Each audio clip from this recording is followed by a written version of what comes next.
All right, let's jump right in. Today, we're talking about something really important, school safety. It's one of those things we kind of take for granted, right? Kids go to school, they're safe. But in the world we live in today, it's something that really needs our focused attention. So, let's just start with this question right here. We all think of schools as safe havens, these pillars of our communities.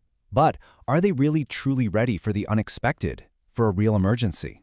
The answer to that question, well, it has huge implications for every single one of us. You know, the reality is that the threats our schools are facing now are so much more varied than they used to be. We're not just talking about the standard fire drill anymore.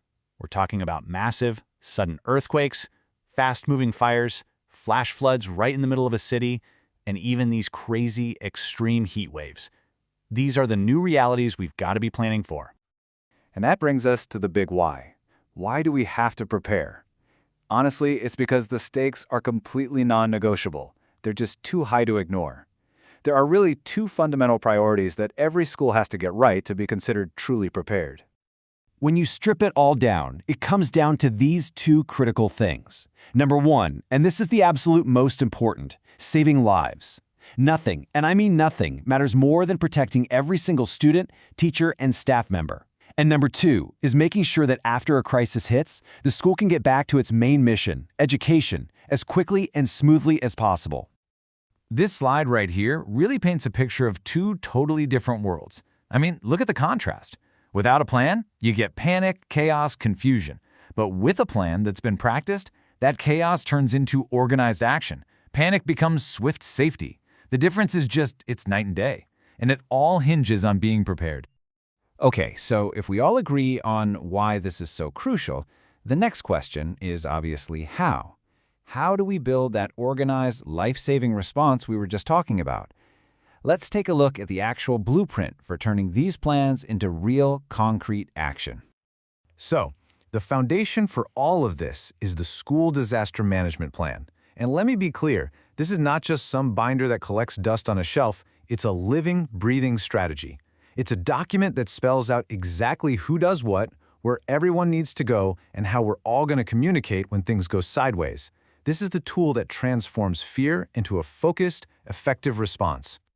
And this is what that plan actually looks like in practice. It's all about building muscle memory, you know?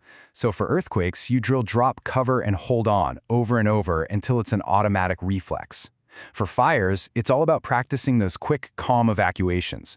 For floods or heat waves, it's knowing exactly what the shelter-in-place plan is. These aren't complicated ideas, but it's the constant practice that makes them work when it counts. But here's where this idea gets even bigger, and frankly, more powerful. This isn't just about surviving the crisis in the moment. When you prepare effectively, you're actually creating these amazing long-term benefits that build a stronger, more resilient community for years and years to come.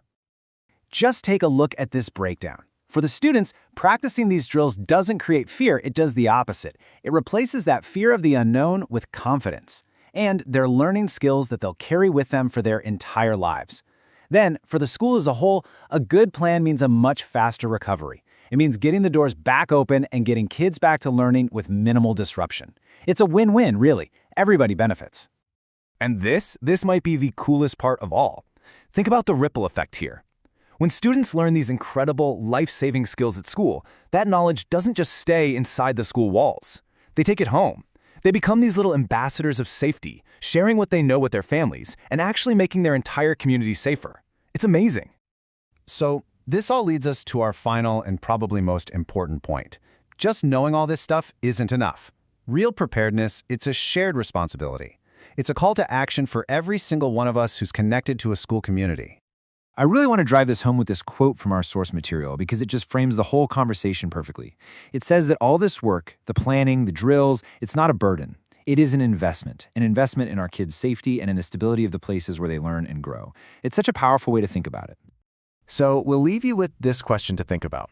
Whether you're a student, a teacher, a parent, an administrator, it doesn't matter. You have a part to play in this. So what's your role going to be?